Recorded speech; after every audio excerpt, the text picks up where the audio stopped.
اعوذ باللہ من الشیطان الرجیم، میں پناہ مانگتا ہوں اللہ کی شیطان مردود سے۔ بسم اللہ الرحمن الرحیم، اللہ کے نام سے شروع جو نہایت مہربان رحم والا۔ وَمَثَلُ الَّذِينَ يُنْفِقُونَ أَمْوَالَهُمُ ابْتِغَاءَ مَرْضَاتِ اللَّهِ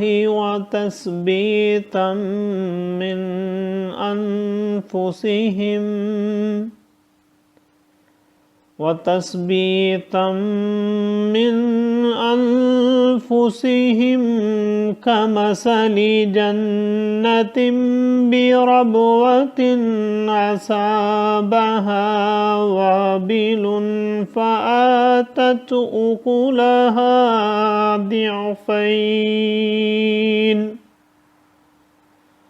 فإن لم يصبها وابل فتل واللہ بما تعملون بصیر۔ ایود احدکم ان تکون له جنة من نخیل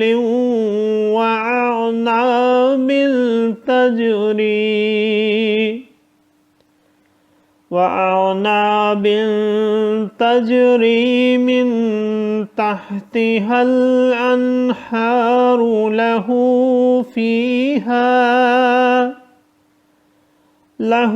فيها من كل الثمرات وأصابه الكبر وله ذرية ضعفاء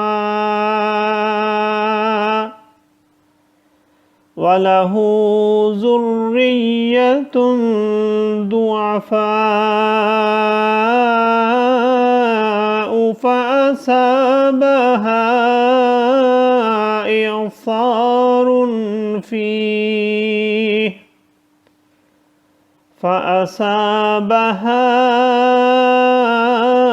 إعصار فيه نار فاحترقت كذلك يبين الله لكم الآيات لعلكم تتفكرون۔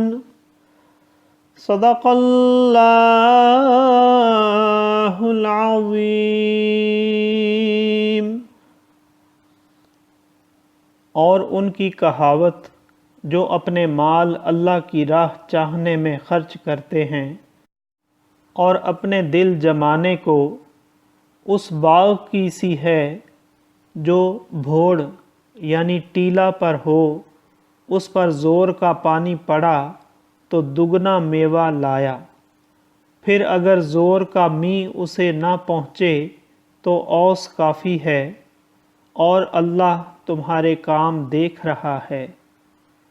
کیا تم میں کوئی اسے پسند رکھے گا کہ اس کے پاس ایک باغ ہو کھجوروں اور انگوروں کا، جس کے نیچے ندیاں بہتیں، اس کے لیے اس میں ہر قسم کے پھلوں سے ہے، اور اسے بڑھاپا آیا اور اس کے ناتواں بچے ہیں، تو آیا اس پر ایک بگولا جس میں آگ تھی تو جل گیا۔